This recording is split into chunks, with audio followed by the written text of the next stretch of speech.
Like all recent converts, I too am fervent about my love for running. But if you ask me the question, why do you run?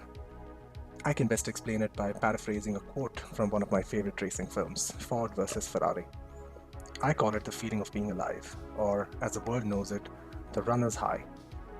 The line goes, there's a point at about 140 ppm where everything fades.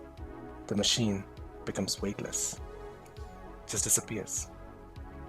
All that's left is a body moving through space and time.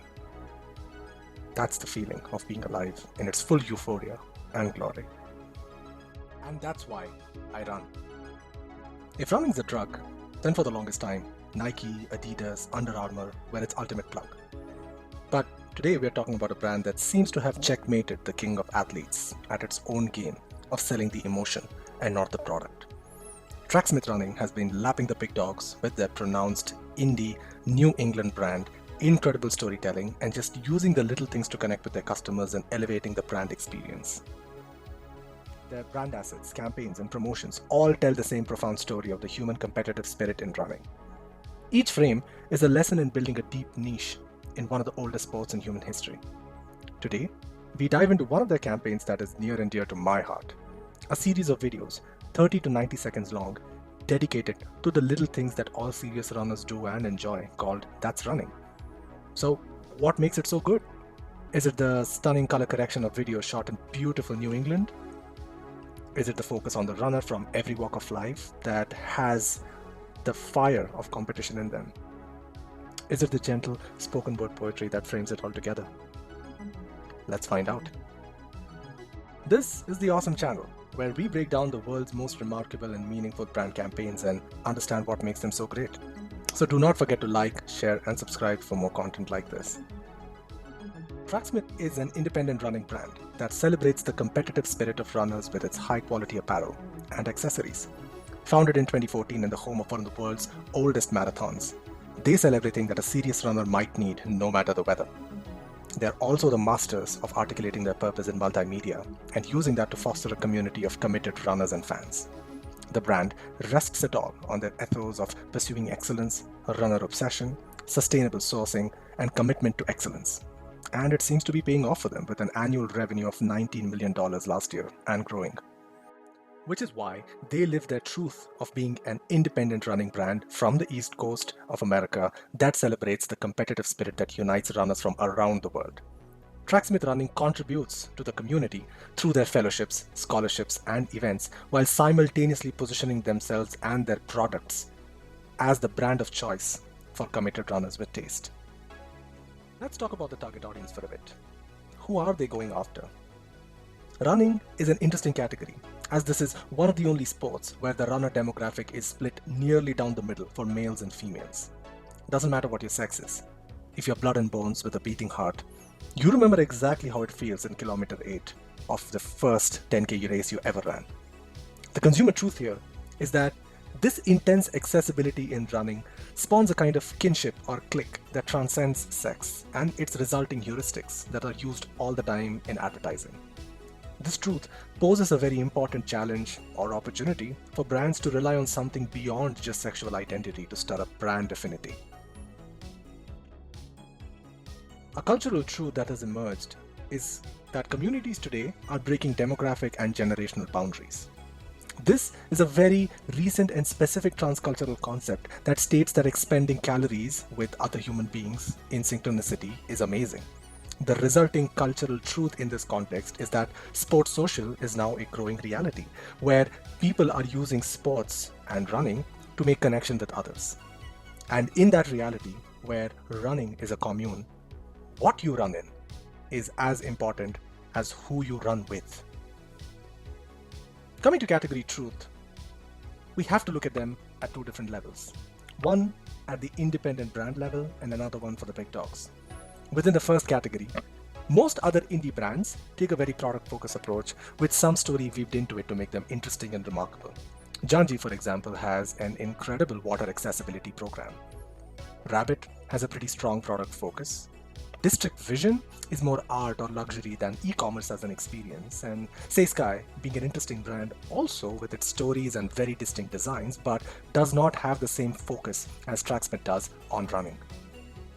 For the bigger brands, they have already realized that it is not as important for them to be creative as it is to maintain their bigness.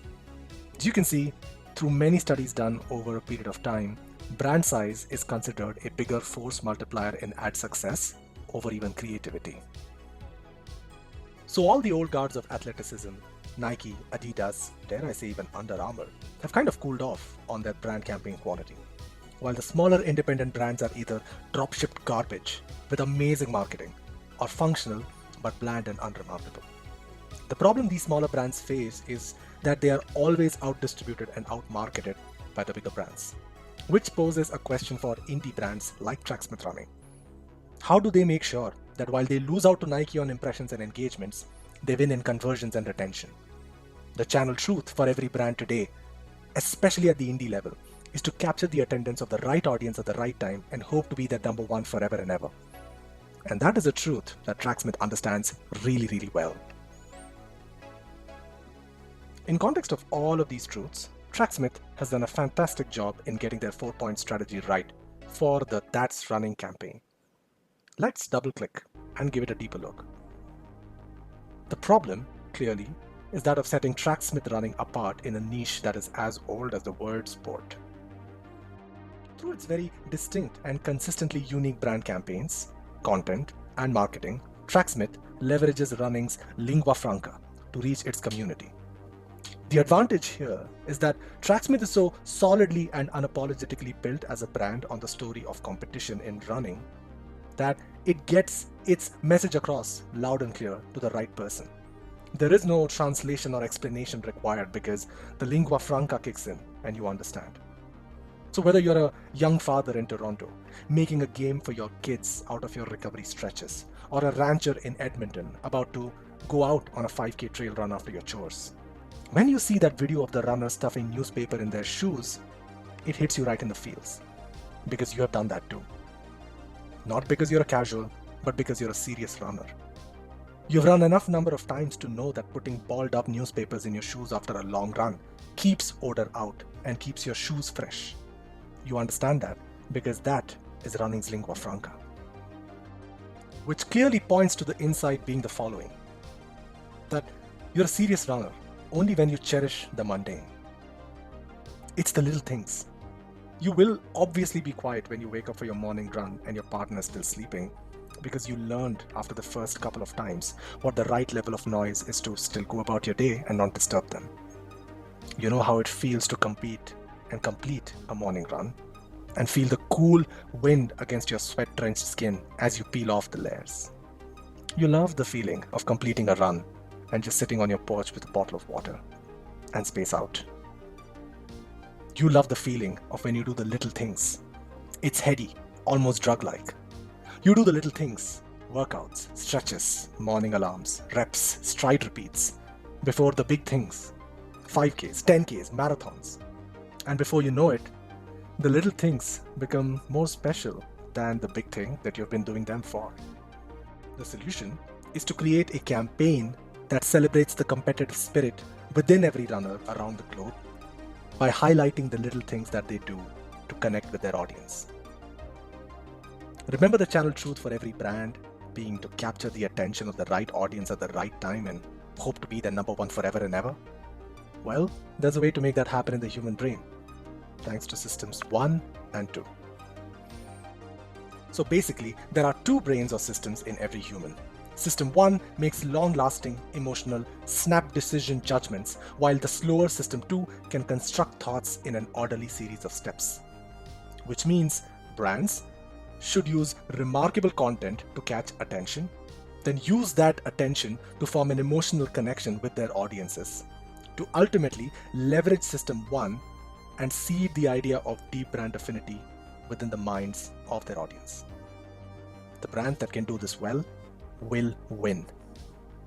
Most brands' timelines look like this. Showcase bland product, happy, hot, fit people, going for fun little runs in the sun next to beaches out in California, or massive athletes staring at you as they win championships or work out with other stars in their open-air home gyms. But that's not most people everywhere in the world. Most runners, depending on where they live, either run on the treadmill or have to brave the elements outside. Most people don't look like supermodels. Most people don't go for runs during the golden hour next to Venice Beach. They run where they can, when they can.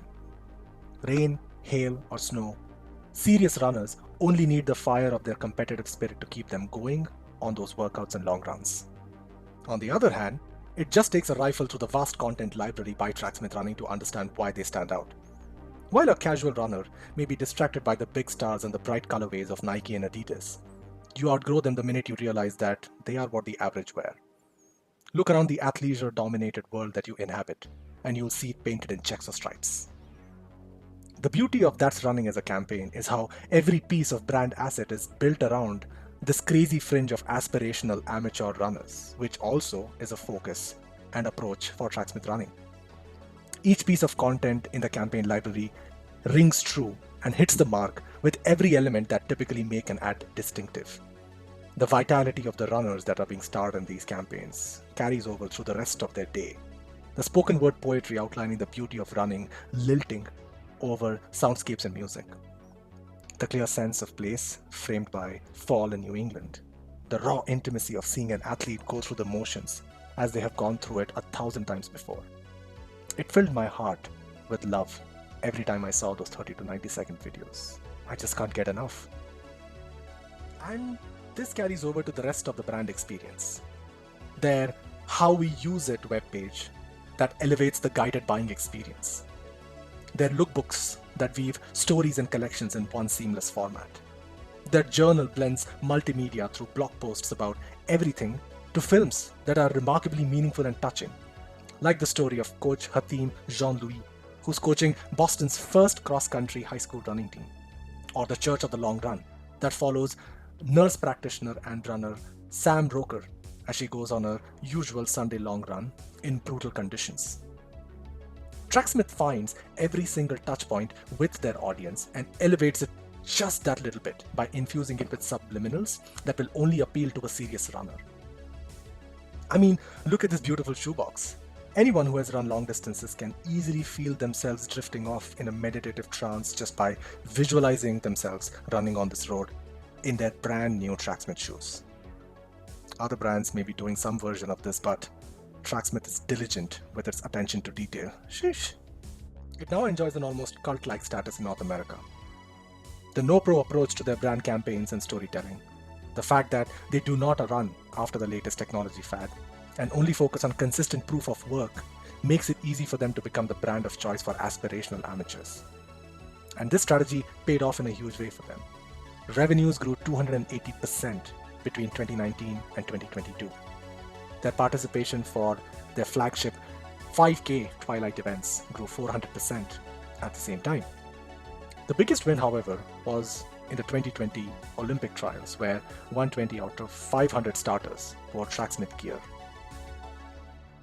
In the words of Matt Taylor, the founder of Tracksmith Running, we're not an activist brand, but I do think that one of the strongest ways to make a difference is via individual mindset shifts. And what we're doing certainly encourages that. A few meaningful ways they do it is through donating a part of their podcast income to the Tracksmith Foundation, academic support for athletes, and fellowships for artists and creators to make films and content that add to the running culture.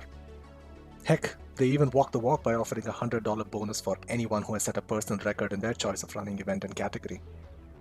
In a world full of loud, star endorsement-laden noise, fake motivation and positivity, Tracksmith makes content that is focused on the raw individual effort that all of us competitive amateurs give week in and week out. And boy, does it work for them. Authenticity is risky, but in the long term, the only choice. Don't believe me? Ask Kendrick and Drake. Authenticity is celebrating the good days and the bad. Authenticity is putting on and celebrating unsung heroes. Authenticity is showing up every day and putting in consistent effort. That's running, and that's life. And that's why I will always respect and admire Tracksmith Running.